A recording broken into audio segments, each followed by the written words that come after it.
Hello, everybody listening to the Fair Weather Podcast. It's your boy 2K Suave. I'm here with my boy A-Rod. He got a picture of me behind him. It's kind of weird. I'm going to be staring at myself this whole episode. I usually do that on the camera looking at my box, but now I'm about to be looking at your box to look at myself. Man, I mean, birthday boy, doing the show with the birthday boy, so it's a day behind, but it's KK's birthday month, so we're gonna keep the party rolling. So might as well have him as my background today. I guess so, but it's not about me. We're here for the sports and stuff and the entertainment, and that's what we're here for, man. But I do appreciate all the love, man. Yeah, man. So yeah, today's episode, we're at episode 21, and we're gonna be covering NFL schedule that's out. We'll just give our little takes on it, some of the key games, the two London games that we get to see. We'll discuss that, takeaways from those. Tim Tebow, he's got a job again. Tebow Mania is back.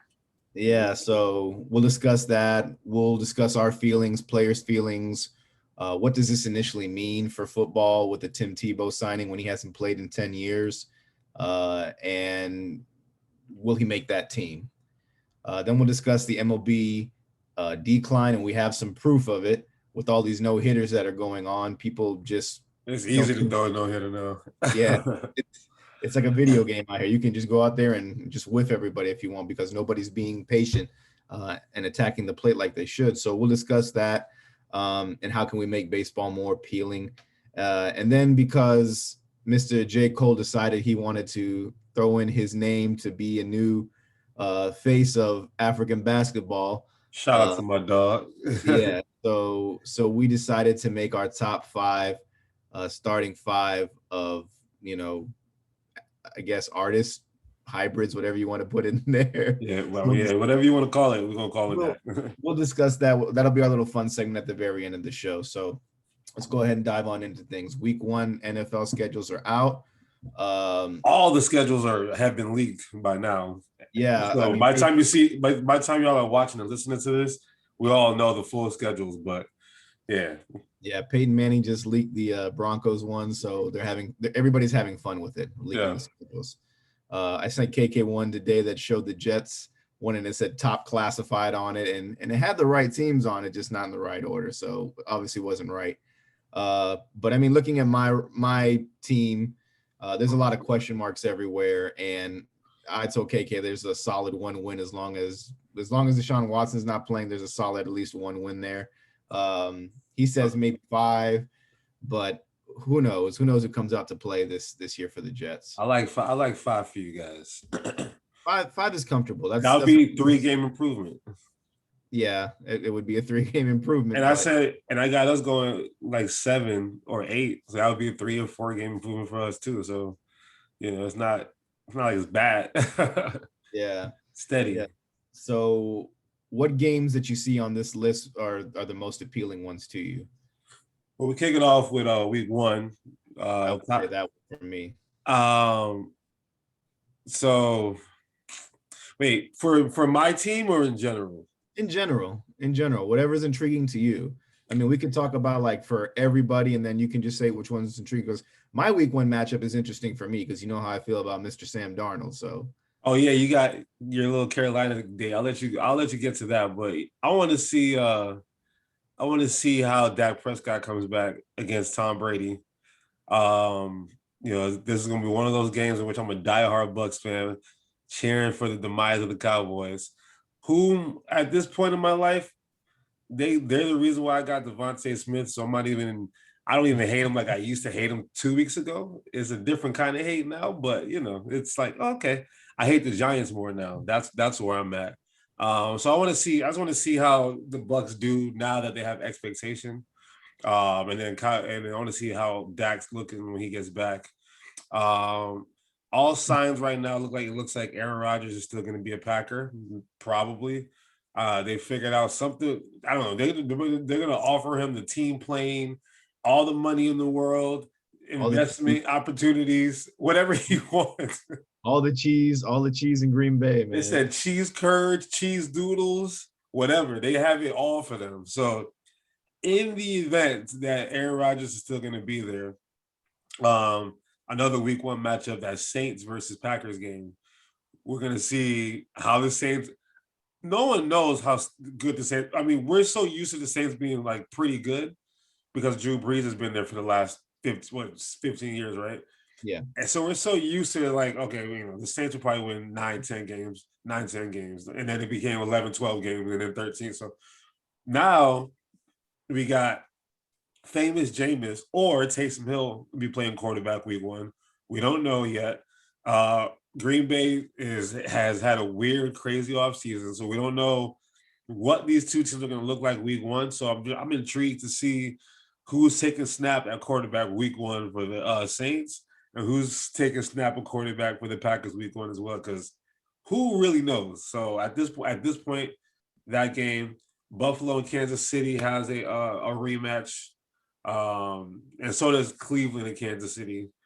So I want to see how, with this new look offensive line that Kansas City has, I want to see if they're going to be able to kind of just run it back again and run it back again. And then finally, my biggest one is the Tampa Bay Buccaneers versus New England Patriots. I got to see what Bill Belichick, I'm your father, and Tom Brady. I want to see what that duel is going to look like, what that chess match is going to look like. Because we know the Patriots not going to have back-to-back bad years. So that's going to be exciting to see. Yeah, I mean, for the show, we were doing just week 1, so I guess the whole rosters are out now. Oh, so we just my bad. I You got just- them. I got all these games. All the primetime games are available. I mean, I just looked at some of the schedules, and those are the games that stand out. But I do think that Tom Brady versus the Patriots one is probably going to be one of the most watched games out there, as long as everybody's healthy and it's not like a shit show for one of those organizations during the season. Who do you think that's going to be week 4? Who do you think is going to be starting, Cam or Mac Jones? Cam will be starting.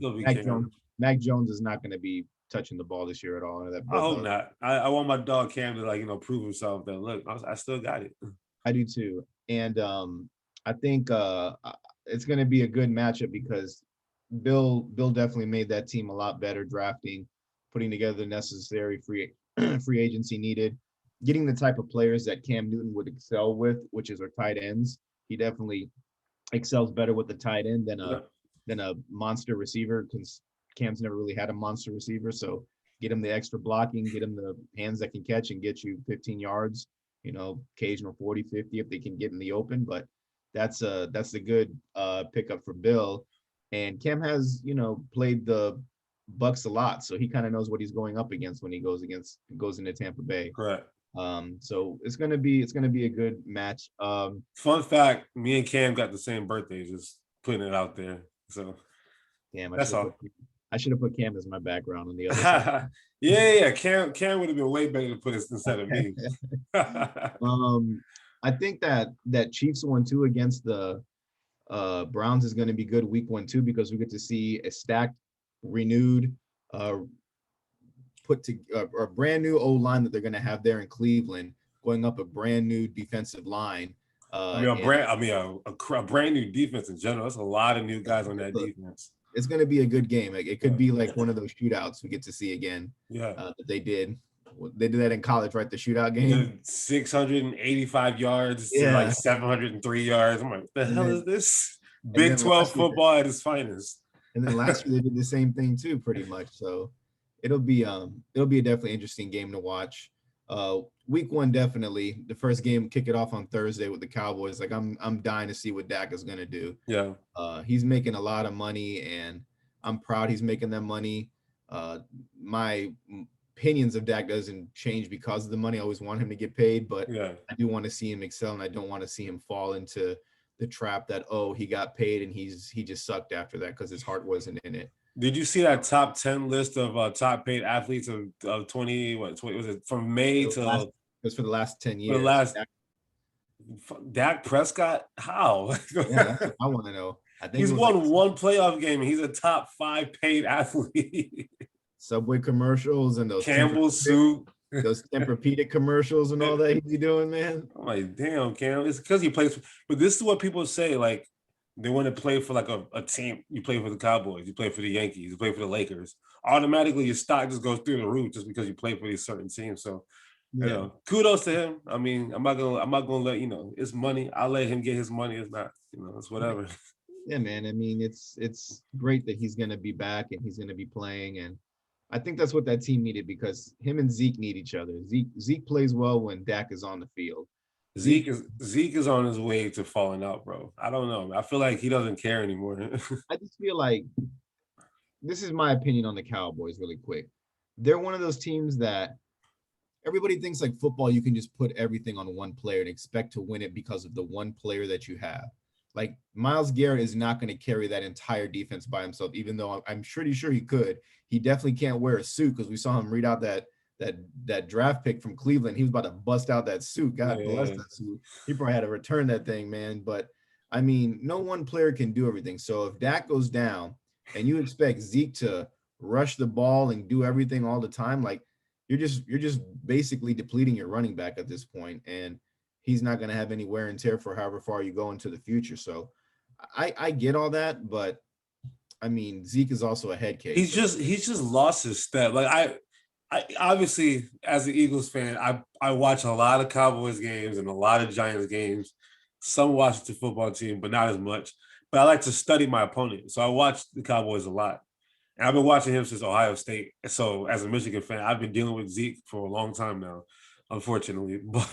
But I've seen it's just every year is like a steady decline in his play. He doesn't have that burst, that pop no more. He's still obviously he's still a great running back. He's not what he came into the league as anymore. I feel like once he got his paper, just like Le'Veon Bell when he got paid, they kind of just as a running back, you just waiting for that big contract, and then he kind of depending on the kind of player you are. I agree with you on that, but and I also agree with what you said. I think it was a couple weeks back. You said sometimes it's just a quarterback that you need, and I think that's what he really needs is his friend back on the field with him and someone that he can relate to. That we were both drafted in the same draft class. We both were in running for rookie of the year when I think Zeke should have won it, but Dak won it because he's a quarterback. He's a quarterback. But I mean, I think Zeke. I don't want to write Zeke off yet. This will be the year that I can say I'm going to write him off. If so, but I think he's got a lot left in the tank, and I think the Cowboys got a lot to prove. But the one game I'm watching first week of football, the one game I'm watching. Be excited. Man, I've never wanted to root against my team so much. You gonna be rooting for Sam? Bro, I don't really care who wins, to be honest with you. I really don't. I want my team to win. I really do. I want them to win. I'd love to kick the year off with a win. So the Jets play Carolina game 1, but at Carolina or New York? It's at Carolina. At Carolina, okay. If Sam wants to come alive and just tear us apart, I wouldn't even be mad at it, man. I need him to get that revenge game out of the way, and if it's got to be week 1 of the season, just get it out the way. I hate the NFL for scheduling this the very first game of the season because I know Sam right now is probably going extra hard in the gym, and these new guys are just like, oh, we're going to go out there and play football. But this guy's got a big chip on his shoulder. Yeah. And now he's back with Robbie Anderson. He's got a nice little, mobile offense around him. He's got a semi-decent defense around him. They can make some things happen over there, man. So if they tear us apart, I don't care. You'll be perfectly fine with that. I would be, man, because I want to see the guy. I want to see Sam Darnold excel. Because if there's one thing I don't like, is players who are drafted high and aren't given that opportunity. I would say the same thing for Josh Rosen, but Josh Rosen has shot himself in the foot. That's all him. That's all on him. That's all on him. So I got nothing for Josh Rosen, man. Just enjoy wherever you land up, and hopefully you get to come out there. But I mean, you got your opportunity, and you just like really, really sucked, and you went other places, and you said you were going to be better than everybody that was drafted ahead of you. And I'm sorry, man, I just don't see it. So, and if we talking week 1 about our teams, we played the Falcons week 1.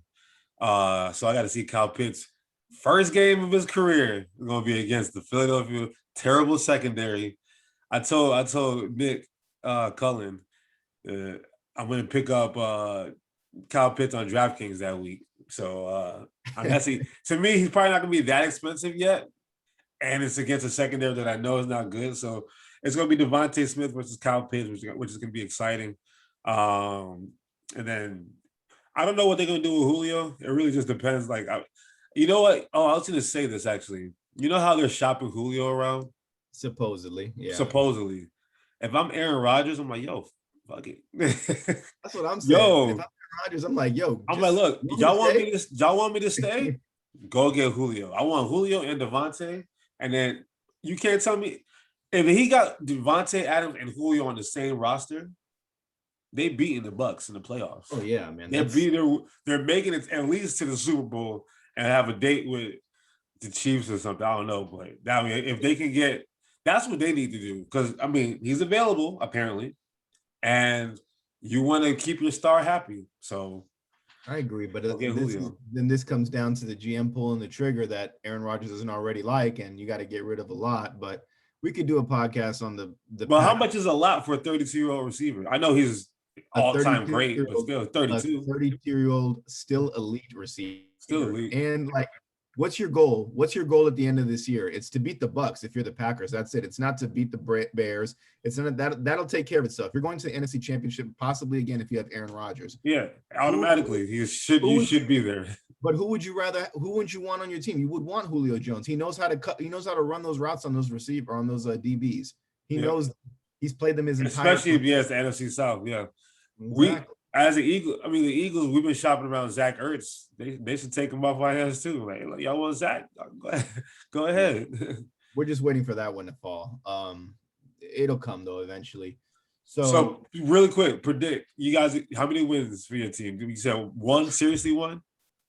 Looking at I'll have to dive deeper into the games again. And it's a whole new team, man. Like I really can't give you a pick because I don't know how the quarterback play is. I don't know anything there. It's all brand new. So new head coach, new defense, new offense, new everything is new. So I honestly have one win in there for sure.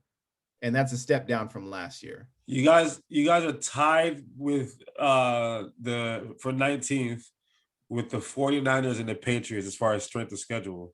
Really? You know who has the easiest strength of schedule? Probably the Bucks. No, the Eagles. Really? and I still look at the schedule. I'm like, I still only see 6 or 7 wins on here. But the Bucks have the 29th easiest schedule.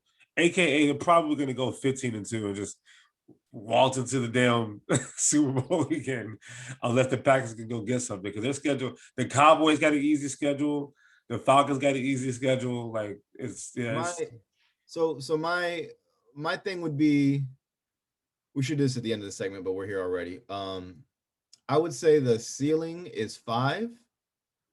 My gut tells me 2 wins though. I'm preparing for 2. I'm preparing for 2 wins, bro. We won 2 games last year. And we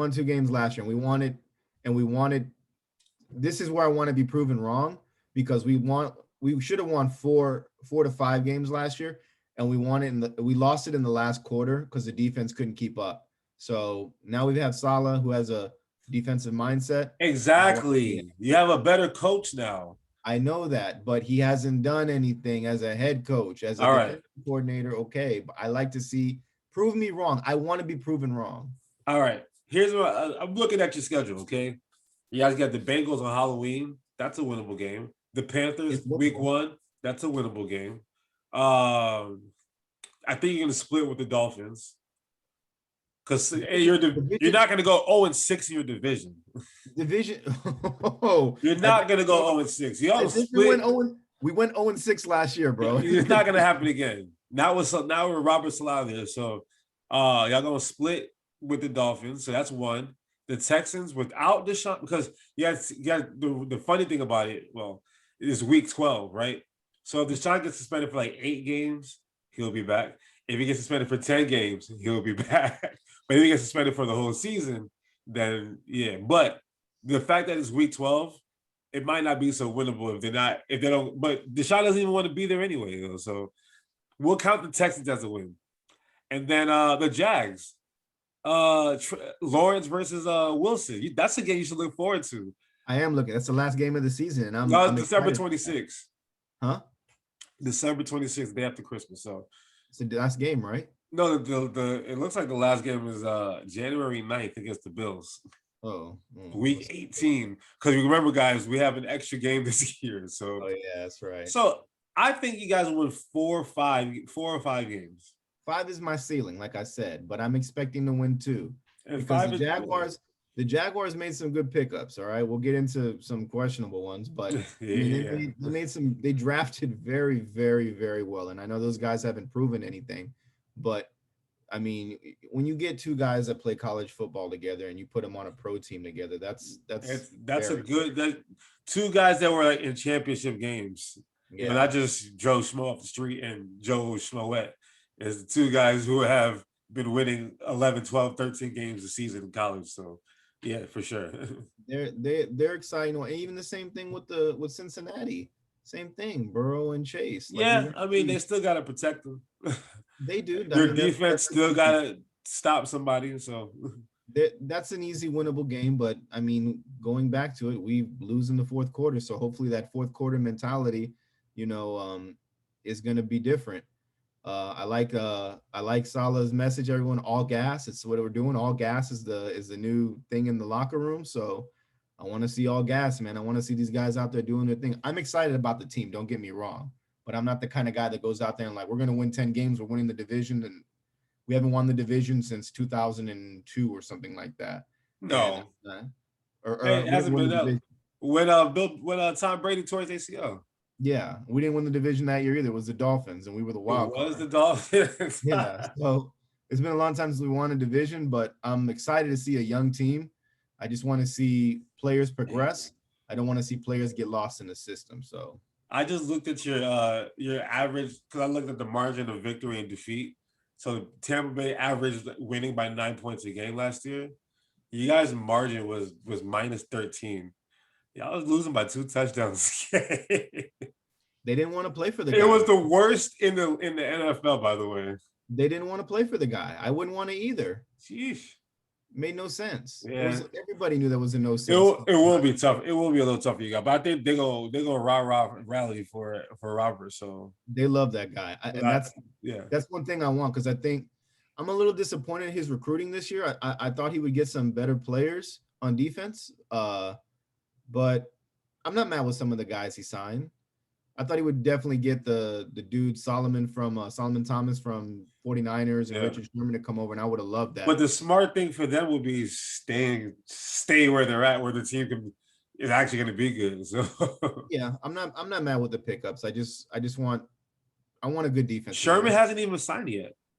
Who? Sherman hasn't even signed Oh anything yeah, yet. I know, but he's not linked to us. I would love him to be linked to us. He's looking at probably Seattle, going back home to Seattle. Seattle, the 49ers. Yeah. If I'm Green Bay, I'm calling him. I don't know why. Remember, the last time the Packers did anything in free agency and got a bona fide star on defense, go blue, Charles Woodson, Super Bowl. So yeah, Sherman's a little old now, but they need to impress Aaron Rodgers right now, basically. What about takeaways from your team? What do you think? As far as what? How many wins? What do I like? What do I don't like? Yeah, like what do you think? What do you think about your team? What are you excited for? You know who I'm excited for. I'm excited for you for that. Number 6 from the University of Alabama Roll Tide, Devontae Smith. And I'm hoping he goes over 1,000 yards this year. I know our defense is going to be atrocious, so we're going to be playing a lot of catch up and keep up with and whatever shootouts, whatever we got to do. I mean, all right, our defensive line is good. Okay, so I mean, looking at the quarterbacks, we're going to be playing against the Falcons offensive line, which is not great, but they have a very good offense. 49ers we beat them last year, but that was a fluke game to me. I don't know who's going to be starting a quarterback for them. That's week 2. It's going to either be Trey Lance or Garoppolo or Mullins, or whoever they decide to start. So that game, I'm not sure about, but I'm not too confident. I think Cowboys we split, Giants we split, Washington football team we split. We go 3-3 in the division. Those are good. So 3 of our wins would be in the division. We got Sam Darnold. We're gonna be over. So we got a similar schedule actually. We had to play Sam. We had to play the Bucks, which is gonna be hell in the household. I'm gonna have to like stay at a hotel that weekend, like because my girl is not gonna let me be happy for the Eagles or sad around her. So, Yeah. but we got the Raiders. That might be a game I want to go to Las Vegas. I mean, damn, did you see that they're building like a club at the end zone. They're trying to compete with Jacksonville's pools up top and the lounges Listen, they got. I'm about that club life. That's October. That's the week before Halloween, October 24th. The weather is gonna be a little bit better because it's not super hot. I might slide on down to Las Vegas in week 7. We got the Chargers, we got the Broncos, we got the Saints. Our schedule, I don't know how we have the easiest schedule because it looks tough to me. But I got us winning 7 games, 7-10.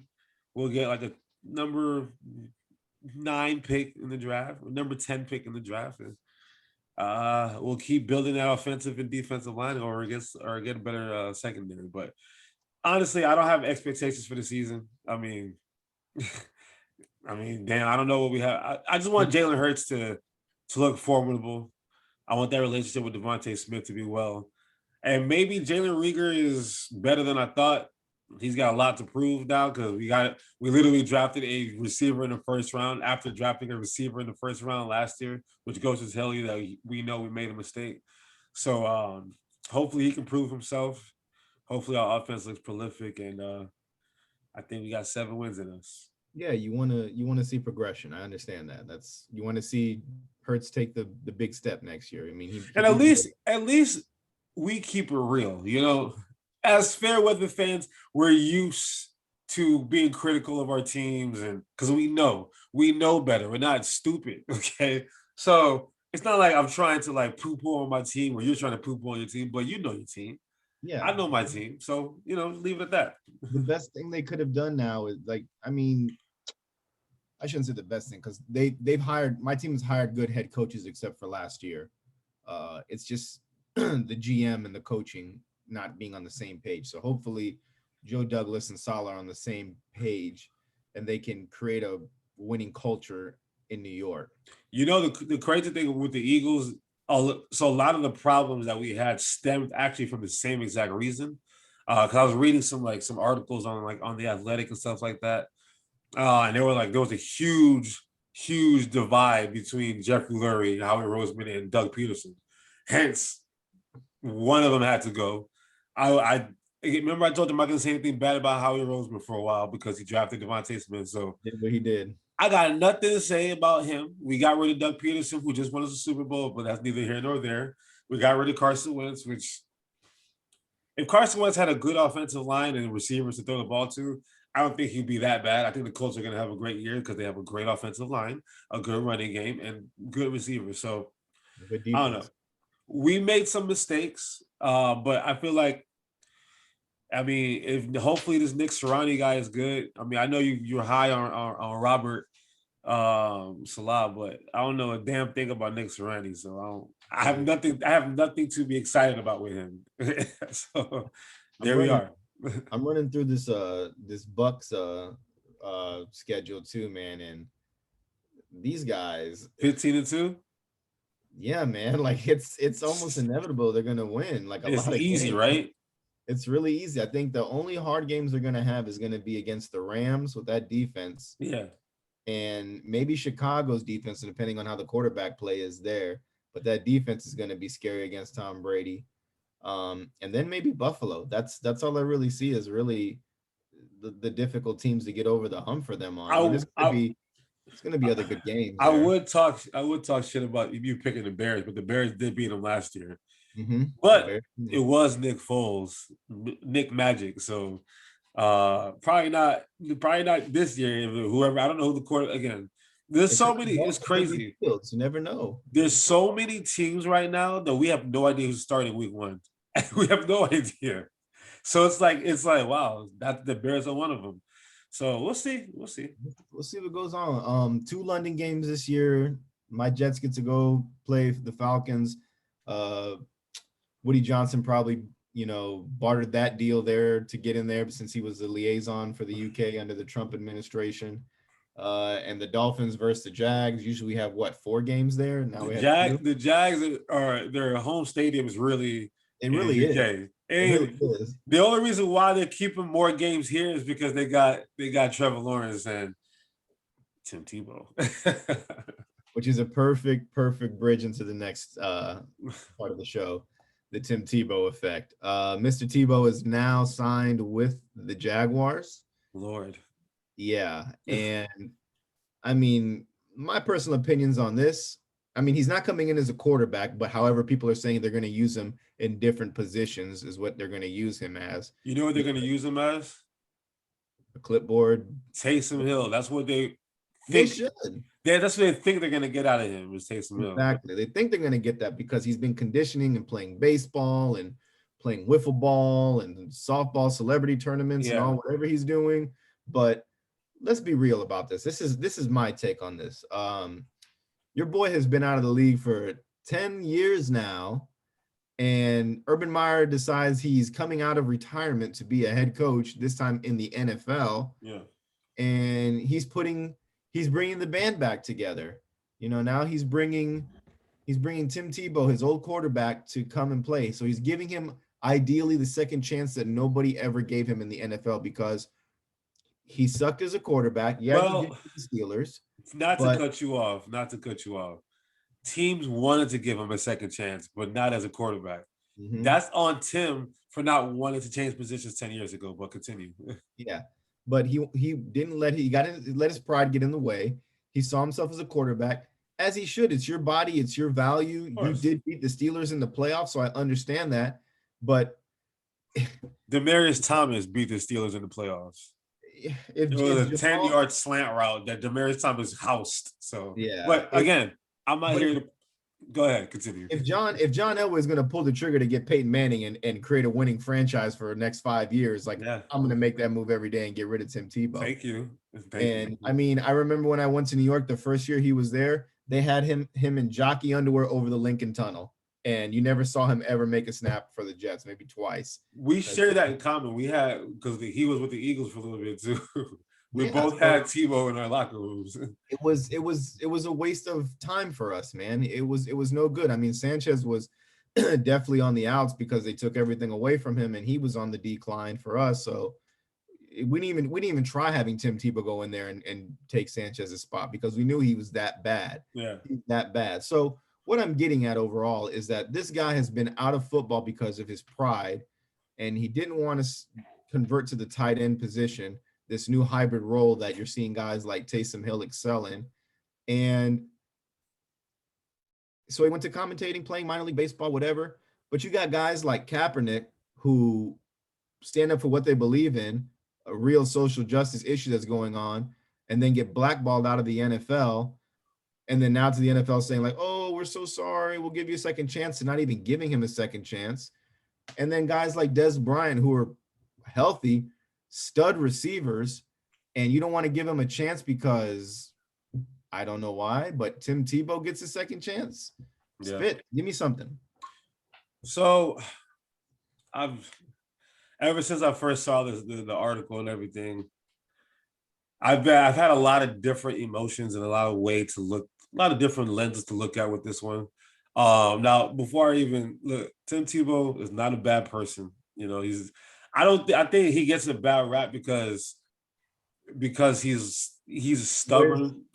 He's stubborn and he wears his emotions on his sleeve about his faith, about his ideas and stuff. Which I feel the thing about it is that a lot of people wear their emotions on their sleeves. A lot of professional athletes do the same thing, but the difference is we either like you or we don't like you. And for whatever reason, Tim Tebow was just, I mean, when he was in college, you know, he was, greatest college football player ever, like decorated and all that stuff. I mean, people will say that, you know, obviously you can debate that, but he's obviously in the conversation as far as his accomplishments in college.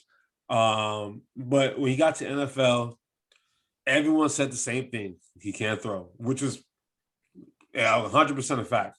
I understand in college he did what he did in college, but college, when you're playing, against Charleston Southern and and whomever else 3 times a year before you play a real good school, and then the offense, everything is just different. Like Mahomes and Baker Mayfield were throwing 700 yards a game in the Big 12, so obviously, you know, it's different in college. So he got to NFL.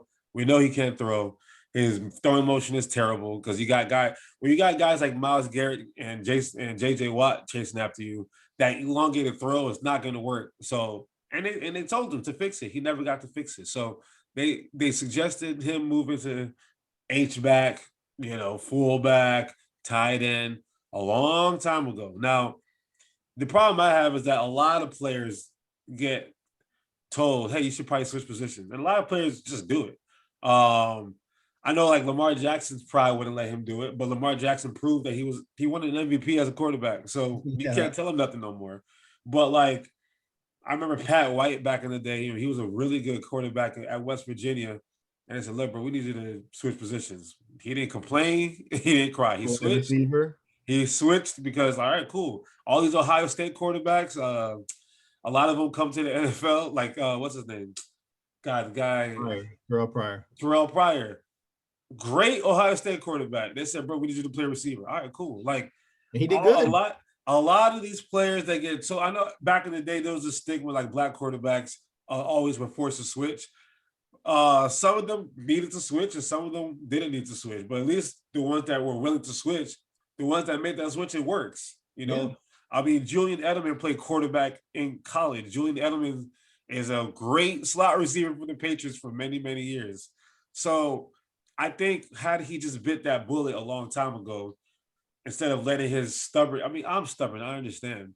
I don't like to be told I can't do something either. But if my dream is to play in the NFL and I choose minor league baseball and broadcasting for the SEC on ESPN, instead of just trying out a new position, just to try it out.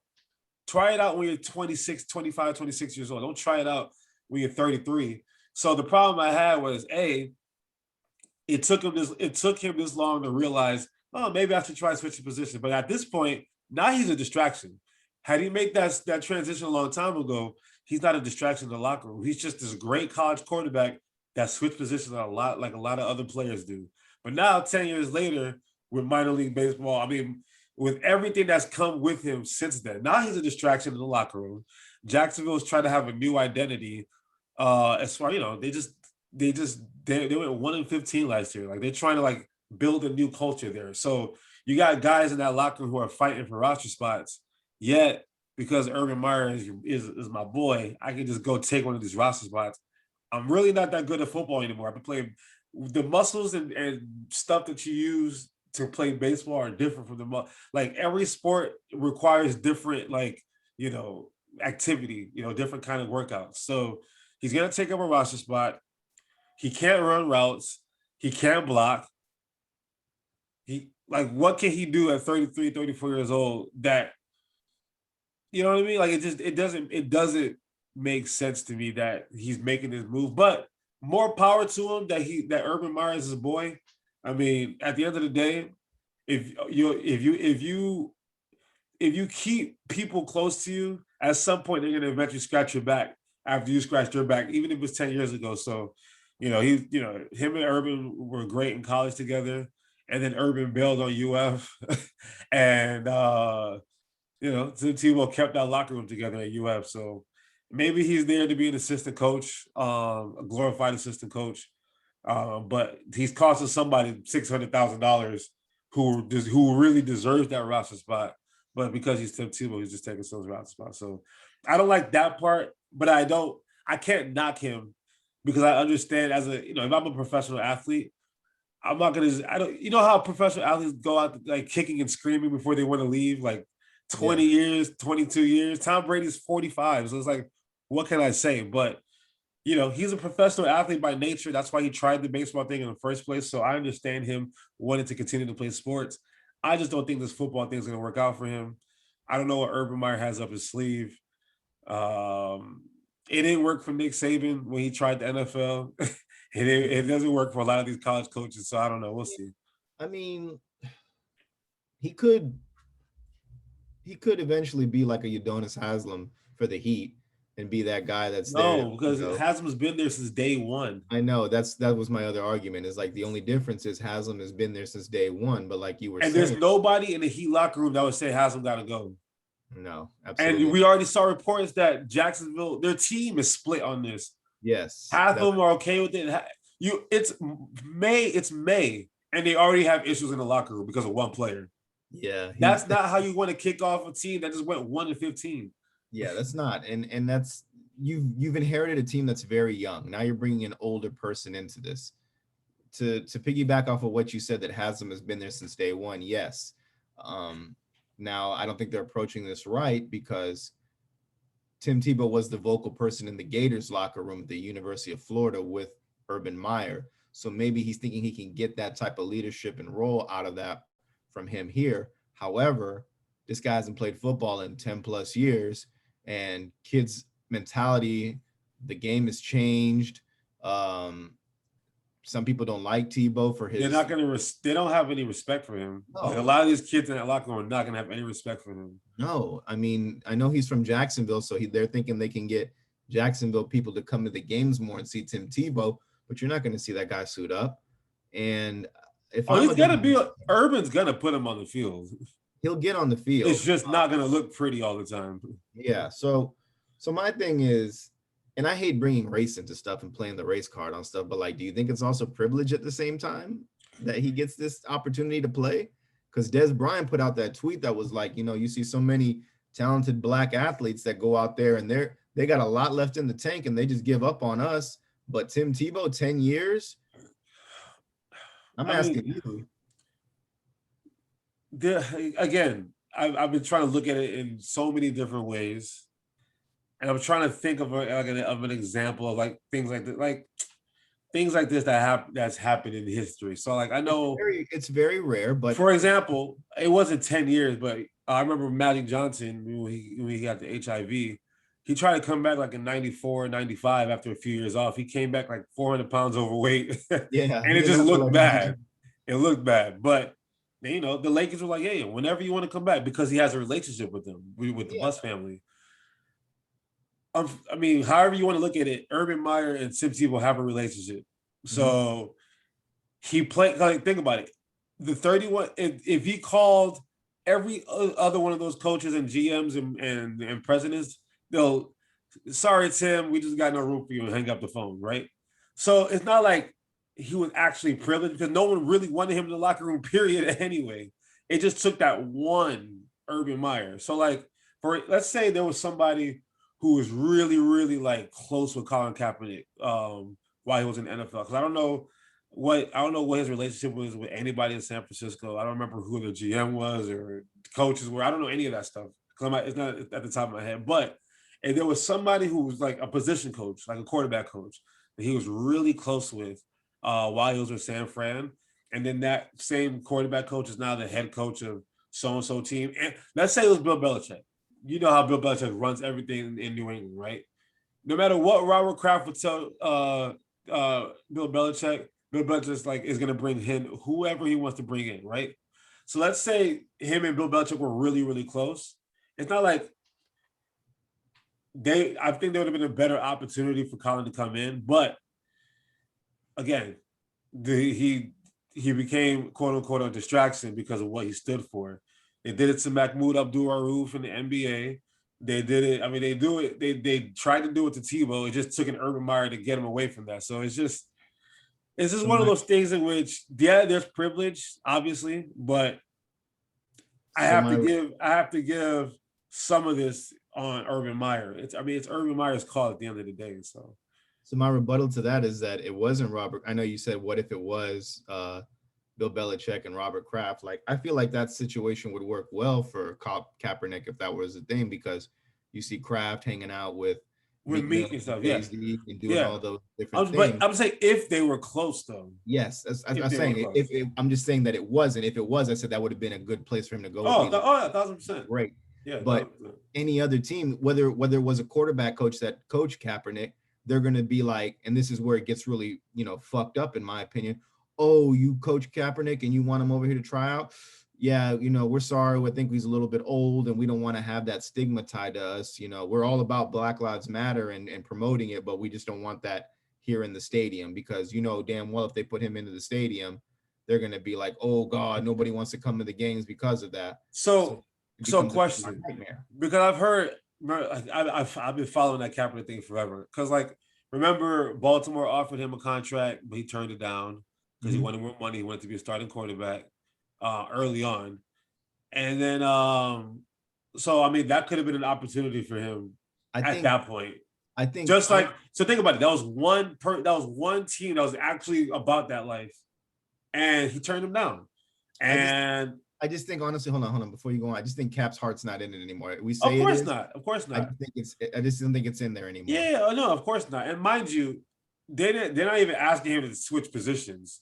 Yeah. At least the thing that I give Tebow just a smidgen of credit for is he He finally finally did said, it. I will switch positions then. I don't Yeah. have to play quarterback anymore. And so it's just, again, there's so many ways to look at this. Because, again, he's going to be a distraction. It's a slippery slope. It's a very slippery slope. Yeah, exactly. It is. It is. And then you're opening up Pandora's box, and there's a lot to look at. But the conclusion for me is that yes, he'll be a distraction in the locker room. Not even on purpose. Just him being there. Poor Trevor Lawrence is going to have to answer questions about him every single day.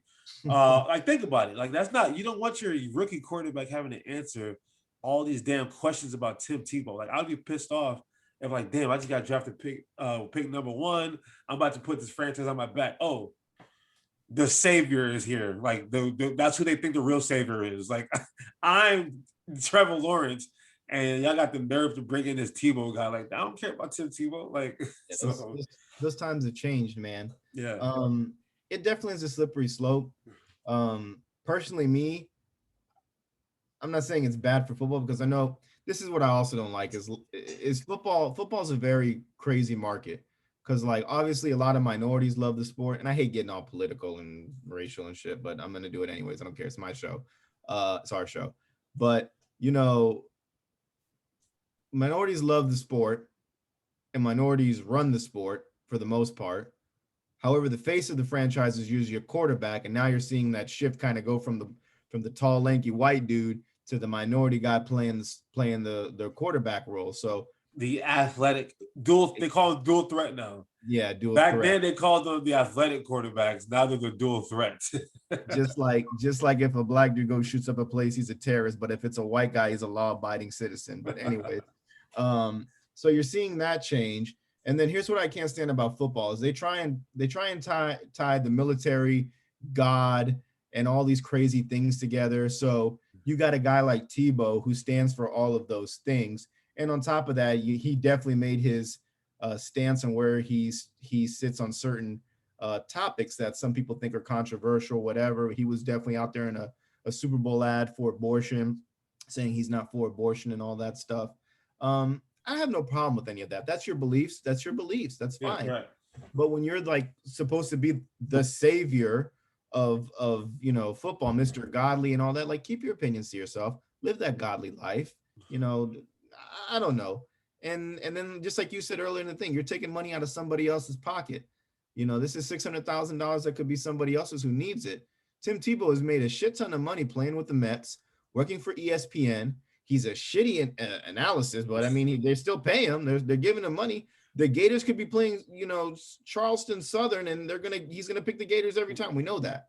But what I was trying to get earlier is that they tie all these crazy things together, and it just fits the mold that you bring Tebow into this, because he stands for the military, he stands for religion, and he's the great white quarterback, man. He's the great, shining Jesus out there. So it's like Jesus literally playing quarterback. So I put it on privilege a little bit, but I tip my hat to Tebow for finally saying, I'm going to switch my position now. I really love this game. This is how I'm looking at it, is that he really loves this game, and he's going to do does. It's clear he does. It is clear. And he's going to do whatever he can to get back on there and play. But the problem is he's 3 years old, man. And he hasn't ran routes ever in his life. He's never blocked nobody in his life. He's never, that's the part that I'm like, okay. I understand you wanted to come back and switch positions, but damn, like, it's a little too late, bro. That's like Joe Namath coming to the Jets and being like, hey, we haven't gotten this right the last 10 years.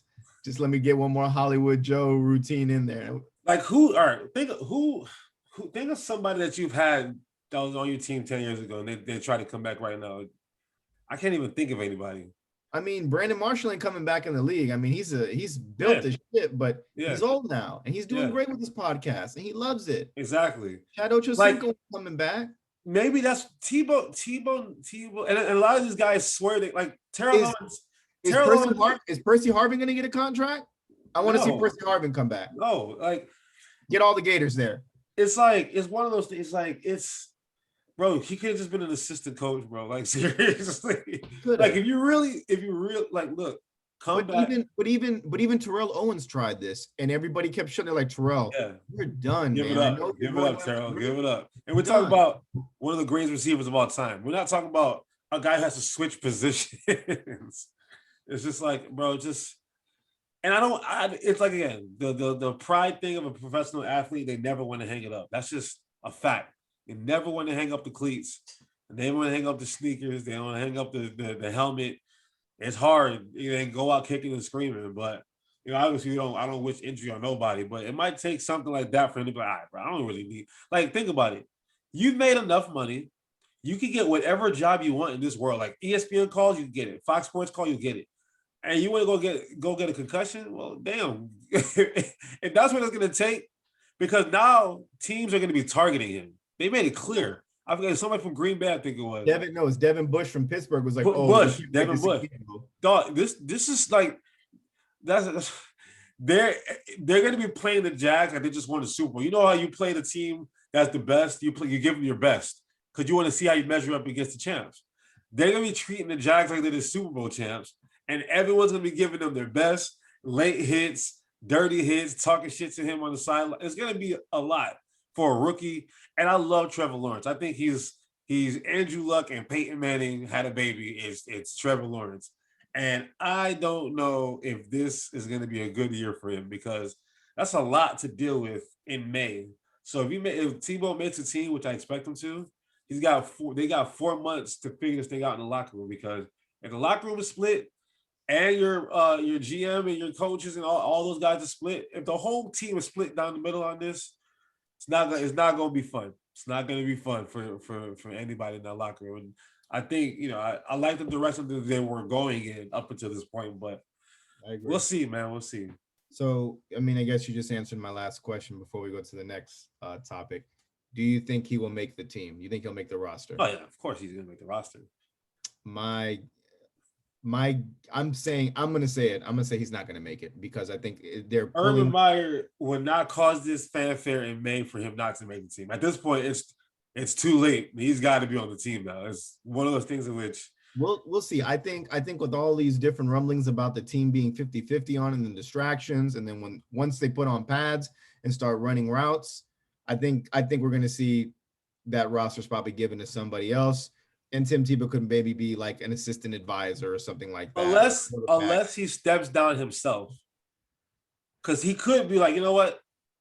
I thought I could block, and he's getting blown up at practice or preseason game 1, 2, or 3, and he's getting just knocked around. And he's like, you know what?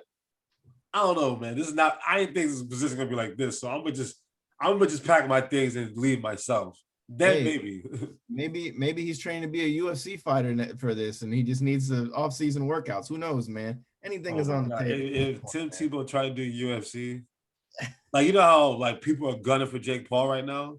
Oh my God, they will tear him a new one in the octagon. Man, Jesus. Like Tim wants to come into the ring. Bet that'd be the highest view paper, bruh. Tim Tebow's a polarizing for someone who's not that good at football anymore.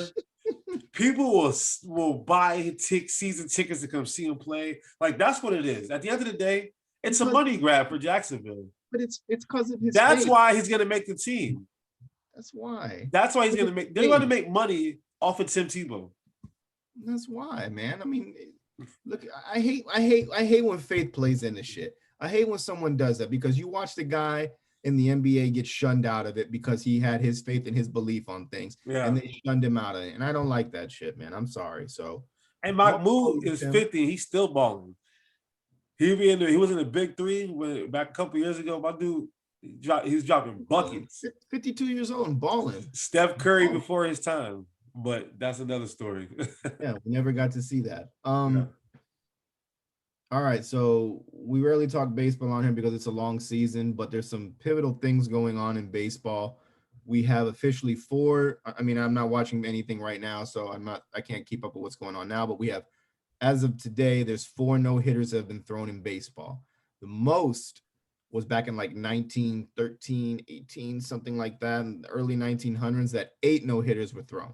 Okay. Yeah. So we're about halfway there, and we're not even halfway through the season. So this is kind of piggyback on the segment we had a couple weeks back about how baseball is declining. If you got guys out here, and they're not any household names that are throwing these no hit, like John Means, Carlos Rondon, Joe Musgrove. I mean, do any of those names ring a bell to you, like right off the bat? If you're a I baseball fan? personally, yes, for me they do because You know again, sports, of course. I know sport, but mainly so you know how why I've been doing fantasy baseball for like 12, like 11 years now. The Mhm. reason why I started doing it was because I was starting to forget players' names.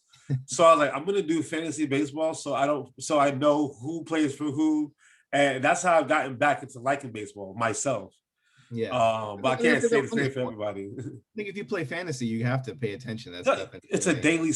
a daily sport between 1 p.m. and midnight. So it's like, yeah. Yeah. So my argument to that is like these are good players. Don't get me wrong. Um, Carlos Rondon was a high draft pick, and he was supposed to be really good, but this year he's having a career year. Yeah, he I think is. his ERA is like 4 lifetime, so he's never been a lights out pitcher like he's doing right now. Musgrove had all the talent there. He just played for a shitty Pirates team. Now he's in a stacked San Diego team. John Means, he's high on that roster to be like the face of the pitching rotation. So there was some hope there he could do that. And I keep forgetting who the fourth guy who threw the no hitter was. It was Wade Miley, right? Yeah, Wade Miley. That's right. Yeah, And Wade Miley's a journeyman. He's been on every team as the back end of the pitching rotation. yeah. I'm happy he got it, but like these aren't household. These aren't Clayton Kershaw's. These aren't Shane Bieber's, Cole's, Garrett Cole's. These aren't any Aaron of these Nola, Aaron Nolas. These aren't these Jacob guys. DeGrom. Yeah, these aren't these guys, man. Don't get me started on DeGrom. I could do a whole podcast on Poor DeGrom. guy. Poor guy. Poor guy. But these guys, like they're pitching gems, and to all power to them. But for the hitter that they're doing these against, like you guys really can't square up on a pitch. Everyone's gonna strike out. Like these are high strikeout. I think Means had like 14 strikeouts. The other one had 10. I mean, I get it when you're a K guy. Like Jacob DeGrom has crazy movement on the ball. Yeah. Garrett Cole has crazy movement on the ball. Aaron Nola has crazy movement on the ball. They have good stuff, but these guys are the back end of your rotation, and they're striking out 10. I at least need 6 Ks from those guys. I need those guys to give me at least 5 innings if I can get that out of them. So my argument here is like plate discipline. It's not there. Like you're seeing guys coming out like lumberjacks and just swinging away at everything for the fences. and it's destroying the sport, man. This small game has been taken out of the baseball Mm-hmm. because again, what does it all come down to? What do I always say is the bottom line of everything that happens in professional sports? It's money, and it's that pace of play versus like the time of the game. So it's like I always say chicks dig the 3-pointers and chick dig the long ball and touchdowns. That's what again, if I'm trying to sell a game to a casual fan, I either want a high home run game or this pitcher is about to do something historic. That's what I want to that's what you want to see. But mostly it's for the home runs, right?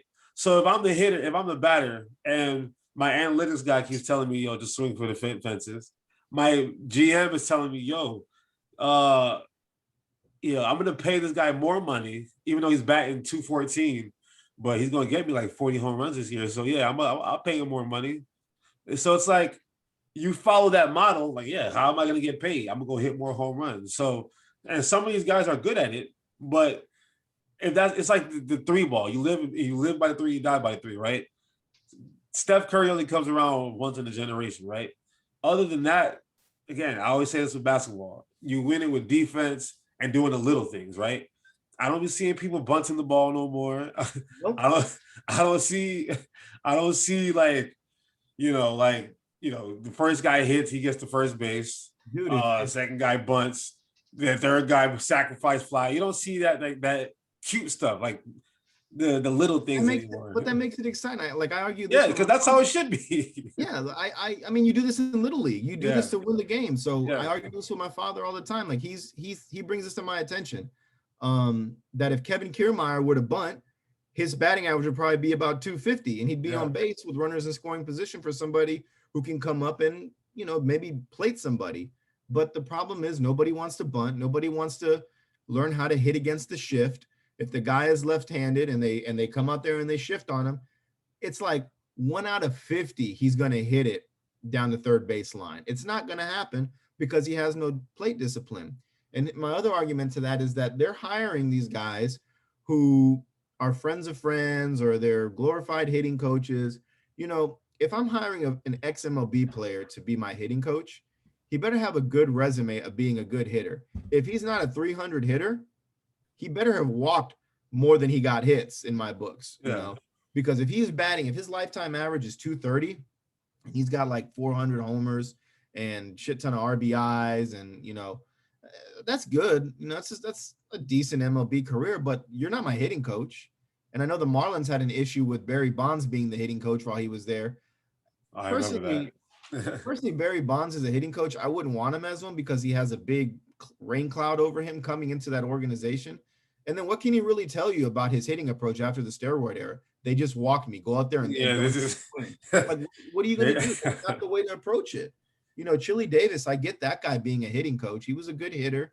He was a solid baseball player, and it just so happens that the Red Sox had a shitty team and they fired him when they had him there. So I think you get the right hitting coaches there, which are ex-MLB players that want to pursue possibly coaching and have a decent batting average.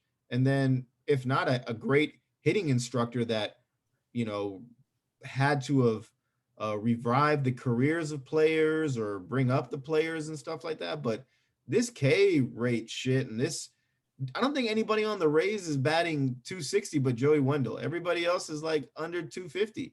Which is like, it's kind of alarming. That's very alarming. It's just in general. Games. Yeah. They win games. It's just, again, it's just just like in the NBA, teams, the average score is now 130 to 110 or something. There's more blowouts now. There's more comebacks because everyone can shoot threes now. That's what I remember Adam Silver said it. I don't know what I'm talking about basketball. I know Adam Silver said it in 2016 or 17 that he was trying to make the game more like a video game. And when he said that, I love Adam Silver. He's done nothing wrong to me yet, but when he said that was alarming because I know exactly what he means. Like, and that's what most commissioners want. They want their game to be like a video game. In a video game, it's easy to strike out. It's easy to throw no hitters if you figured out a glitch. And it's easy to hit a lot of home runs and have high scoring games. In Madden, it's easy to score a lot of touchdowns because that's what they want.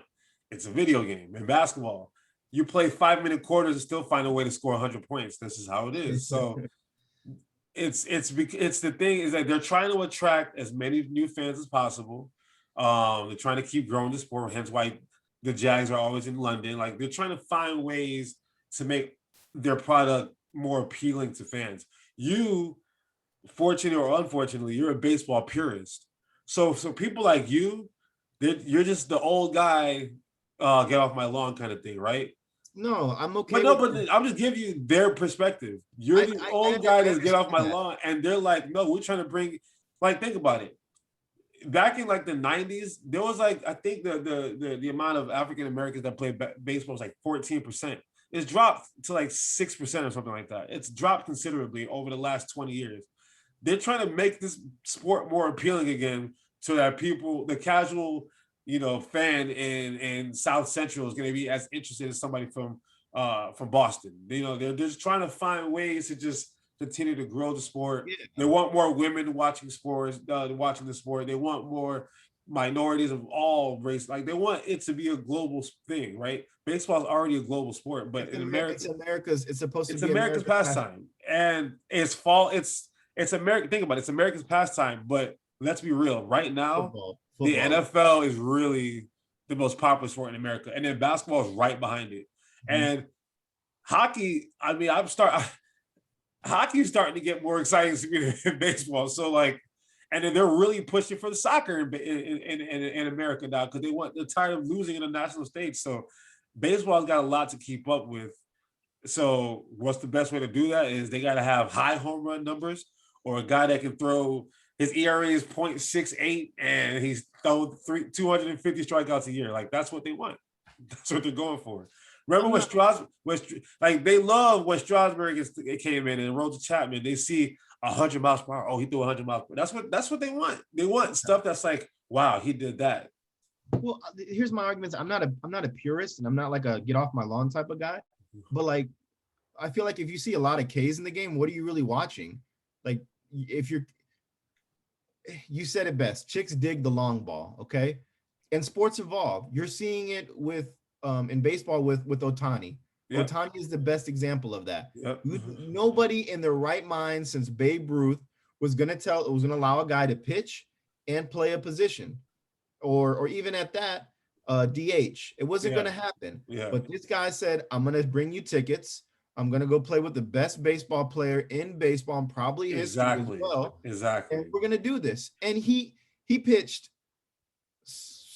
5 or 6 innings of shutout baseball or one-run baseball yesterday. Struck out 10 Astros and then played right field. And then play outfield. I was like, but think about it. That's just Ohtani's the number one player's name I heard this season. This is great for ESPN. This is great for MLB. Like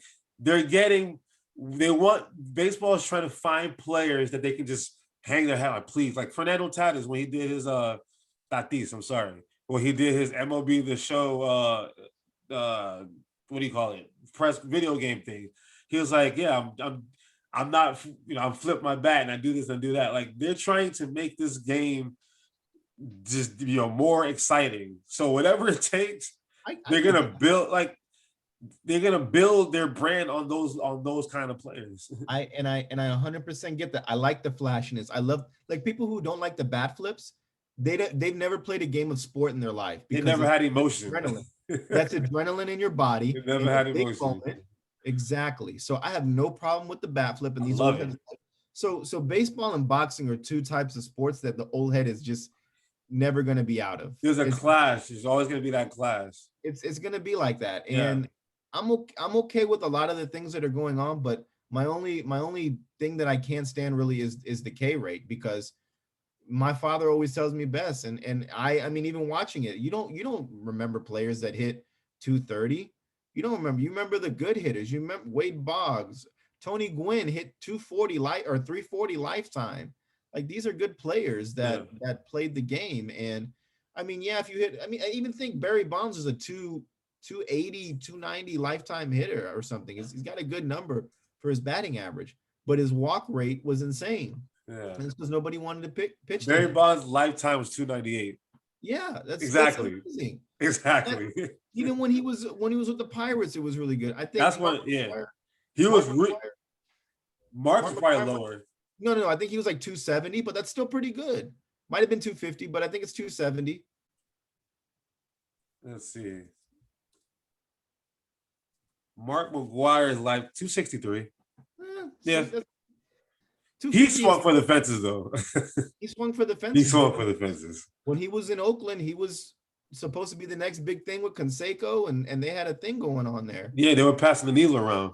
Yeah, exactly. So my thing is the K rate. That's the only thing I have beef with, And then the other thing that we can discuss is like games are really long. Games are really, really long now. So like this 9-inning games, the 7th, when they have the double headers, those are really cool to me. I like that. Yeah. 7-inning games. Yeah. Those are cool. And then like if it goes into OT or extra innings, they have a guy at second already. That part's kind of weird to me.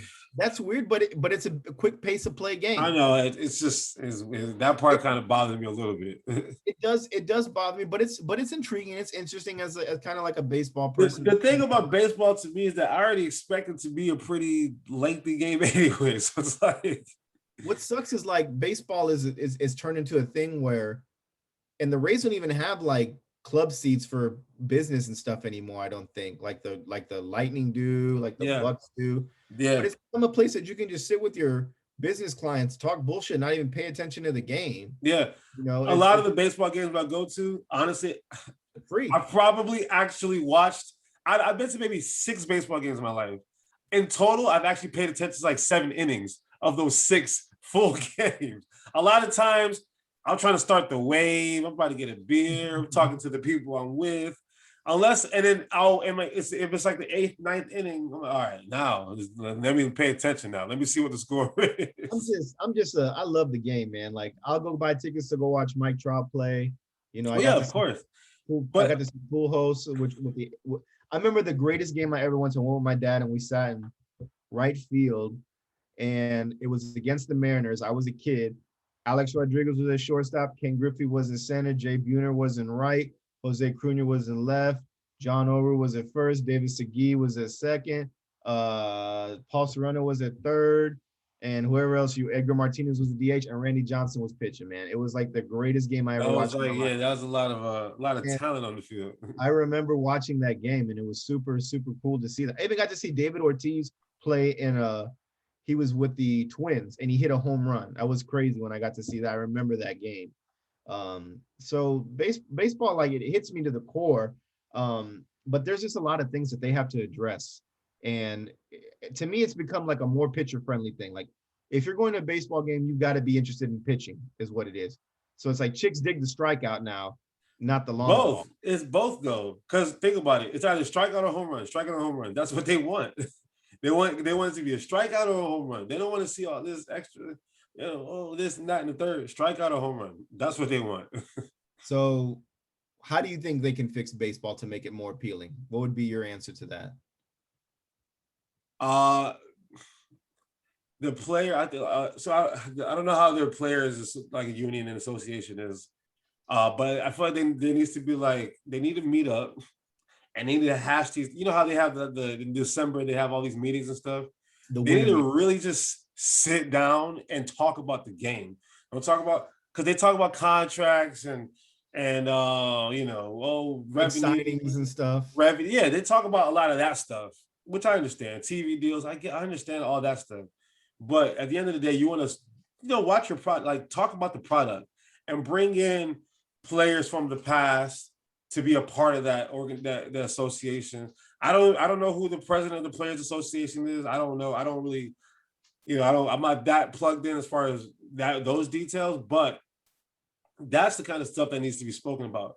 B, they need to do a better job. Like I've always been on this. They need to do a better job, like featuring their best players, like really trying to build their business on their like Mike Trout is the best player in baseball, right? I don't be seeing Mike Trout commercials. I don't see Mike Trout nowhere, right? I just see him on the Angels and they suck. So it's like, and now they talk about Ohtani all the time. They don't even talk about Trout. Albert No, Pujols just got Trout. He's batting like 400, man. I love Trout. Like they just let Pujols go.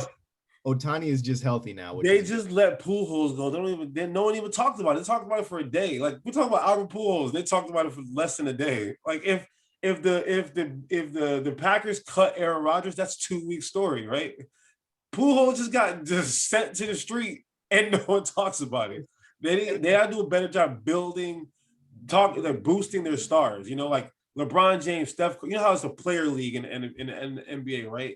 And the NFL, it started to become a lot of a players' league. Hence, that's how Tom Brady forces his way out. That's why Russell Wilson was asking for a trade. You see a lot of players in the NFL starting to do that now, right? But NFL's product is just good. It's football, right? Baseball, they just got to do a better job, like just really promoting their stars. I think that will start once you want your players to be like Mike Trout, right? If you can have all your players like Mike Trout, like that's who you need to build after. It'd be great. He's going to get you some stolen bases. He's going to get you 40 home runs. He's going to bat 3 something. He's going to be the best fielder. He's going to do it. That's what you want to see. But they don't ever talk about him. Yeah. So the head of the Players Association is Tony Clark, who's a former first baseman in baseball. He wasn't a bad player.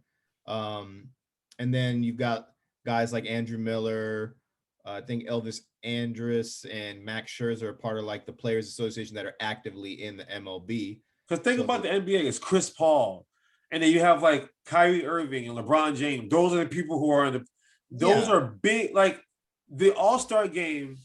Shout out to MLB doing that in Georgia as well. But the All-Star game for the NBA was hosted. They had all the money donated to HBCUs. They built that whole weekend for HBCUs. Specifically, Chris Paul came up with all of that, right? They need to have their best players in the Players Association. That's just how it's supposed to work. I'm going to listen to what Chris Paul got to tell me. I'm going to listen to what Dwayne Wade was telling me.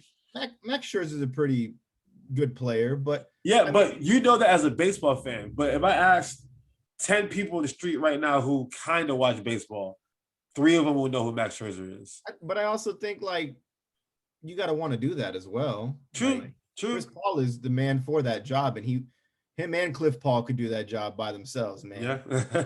but it's at least they have a baseball representation there as opposed to the NFL. I think the guy who runs the NFLPA has ever been in the NFL. Yeah. So that's there. It's a hard thing to say how they can make it more appealing to people. It really is. I think the young players are making it very appealing. Like, they're super flashy. They're super cool. Their hair is great. dope. Yes, which is great. Yeah. But like just last year, like Tim Anderson, they were like, "Oh, how dare he does that?" And they want to like throw the ball like that. I'm like, bro, can y'all just promote this, please? Like, Tim Anderson is great for baseball. For real, bro. The best baseball players ever, they're black. I hate to say it. They're black, bro. Babe Ruth. Did y'all know he was black?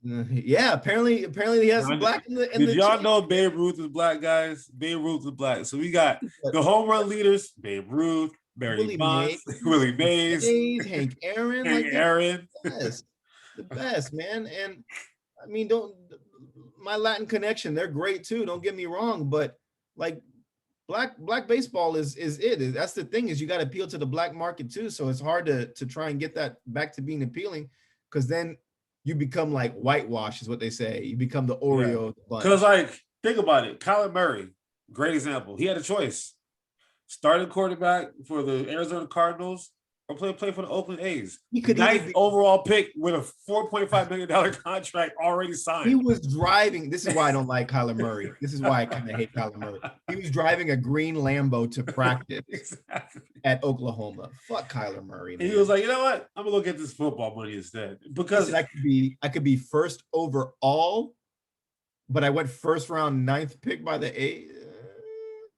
First overall quarterback is gonna get you paid a lot of money, but you have to be baseball money. You got to be good to get that money. You got to be cream of the crop good. We got Kirk Cousins making guaranteed $84 million. I just don't think his agent was strong enough to be like, I'll take baseball over football if you can make me come up to the majors in X amount of time.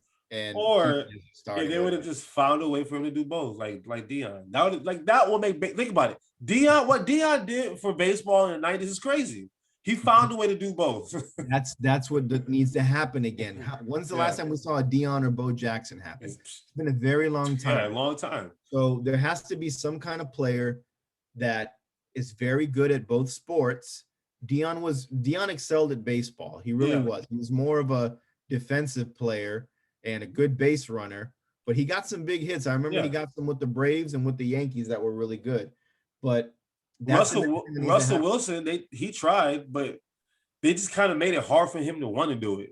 I think that's how we can improve it, is bringing another player that plays another sport into it, like they did back in when Deion and Bo did. It would have to be football. It would have, because the thing about football, you play on Sunday. Point blank period. You might have a Thursday game, blah blah blah. But season is from September towards the end of the baseball season till February, and then you have all from April till at least August, where you can have that guy featured, three times a week, 3 or 4 times a week. We can have a Russell Wilson play or a Colin Murray play. Like there's ways around it. I mean, that would be a good way. Get somebody a polarizing player. That's what they tried with Tim Tebow, but Tim Tebow just sucked.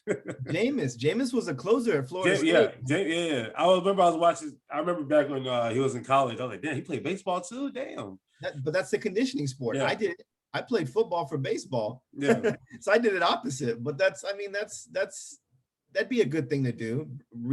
If we can bring a guy like Ohtani into the game, I think doing dual sports would be another one to be very, very interesting as well. Sure. Because there's got to be something to make it more appealing to people. So for sure.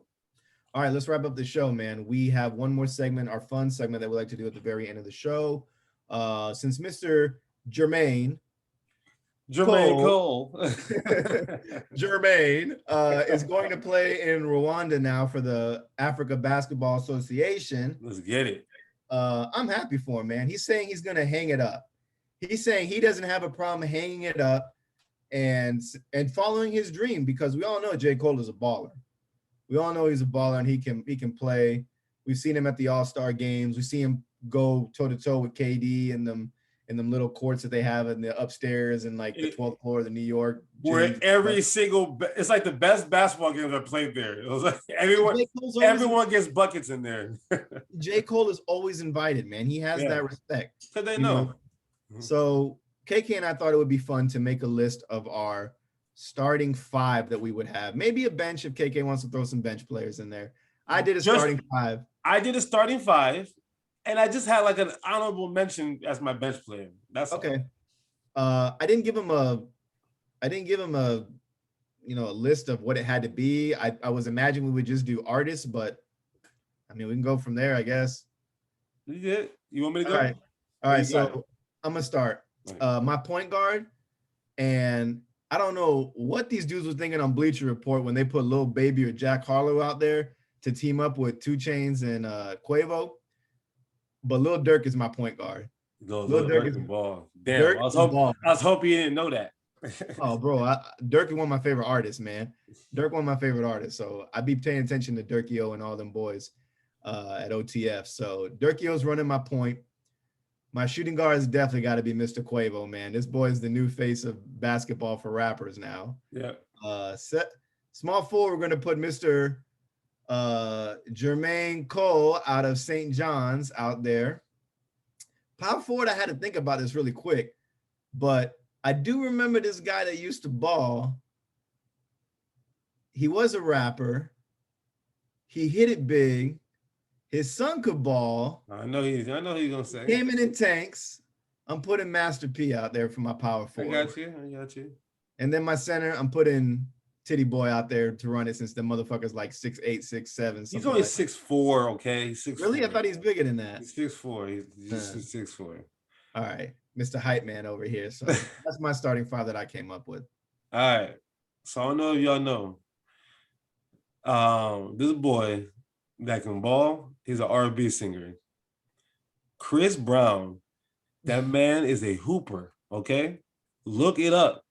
Chris Brown is so what I did, you know how we were talking about baseball being like just weird and stuff? Basketball's become weird too. It's positionless. So my team is kind of positionless. They can all do, different things. So I got Chris Breezy. He's assembled the Monstars, and Chris Breezy. This is definitely the Monstars. Then he might slap the shit out of you right afterwards. So hey, he gonna be tough. I got Quavo, of course. You gotta have Quavo. That boy's a hooper. I got Dirk too. I don't even listen to Dirk's music like that, but as a hooper, I'm like, yo, this dude can play. I like Dirk. I gotta have Jermaine. That's my boy. Oh, Jermaine. And then my stretch 5 kind of player, the game. The game is a hooper. If we play it on the blacktop, my team's gonna beat your team's ass, because the game gonna whoop everyone's ass. Chris Brown gonna whoop somebody's ass.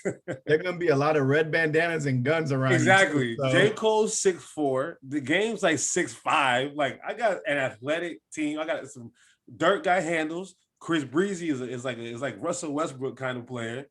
And then Quavo, he's smooth, kind of jump shot, everything's beautiful with it, right?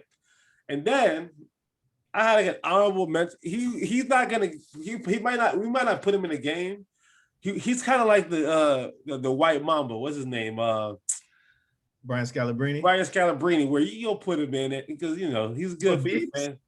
I got Adam Sandler. Adam Sandler is maybe not be the best basketball player, but I see he is in every pickup game playing against anybody. He got some passes. I want him on the bench just at least to be there, and we're gonna threaten to put him in, right? And then my coach is gonna be Master P. I couldn't have this roster without Master P. 2 Chainz is kind of unorthodox to me, honestly. Yeah, he do smoke a lot, so exactly. Yeah, I can see that. Yeah. That's not a bad team, man. I like the Adam Sandler pick. Yeah. Justin Bieber can ball too. Bieber can ball too.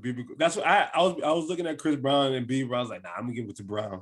I just can't have. I'm like torn on Bieber though. Like, I like him and I don't. And then there's his hair in this new video. I'm like, what's going on? Hair, yeah. He got a little. I was like, what are you? You a solo guy? We literally watched this man grow. This boy, whatever. We just watched this kid grow up though, for real. Like, baby. That was 10 years ago. And now look at him. That's man, but. That's our show. You can find us on Twitter at fair_weather_pod, Instagram, Facebook, YouTube, The Fair Weather Podcast, and wherever you subscribe to podcasts, you can find us there. I got nothing to add. Good show. And tune in. Yeah, man. I mean, keep celebrating your birthday to the end of the week. I hope you have a great rest of the week. Until end of Taurus season. Once Gemini season start, it's not my birthday no more. I don't identify with the Geminis. I'm a Taurus through and through. He doesn't run on the month-long celebration, but no, just Taurus season. That's all. That's the show, man. Peace. All right, peace.